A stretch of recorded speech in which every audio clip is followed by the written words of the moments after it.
News for us. Thank you. The other major story tonight, the U.S. economy and inflation. Some good news today. For the first time since early in President Biden's presidency, inflation dropping to below 3% now.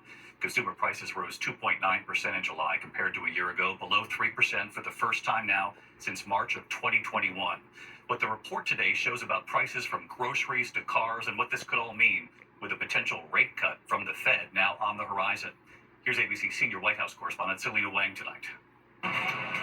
Tonight, promising news on the economy, the inflation rate cooling, falling below 3% for the first time in 3 years since early in President Biden's presidency. Consumer prices rising 2.9% in July compared to a year ago.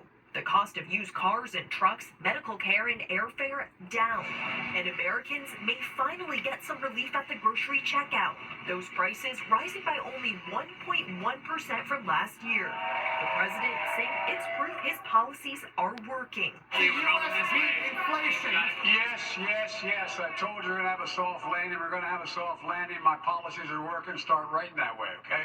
The news comes just weeks before the Fed prepares to hold a key meeting, already signaling a rate cut could come as soon as September. That could affect interest rates for mortgages, credit cards, and car loans.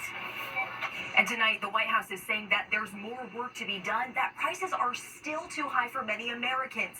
Biden has made clear that lowering costs for Americans is a top priority for the last few months of his presidency. That will be the focus of his event tomorrow in Maryland, and Vice President Harris will be right there with him. David? Selena Wang at the White House tonight. Selena, thank you. And even with this welcome news on inflation, the economy will obviously be front and center in the race for president. 83 days now until the election. Two new polls out tonight. A Pew poll showing Kamala Harris leading Donald Trump by just 1 point.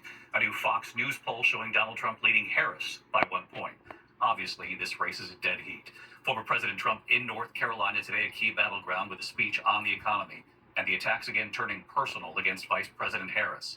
Harris set to deliver her economic speech later this week. Rachel Scott on the campaign trail again tonight.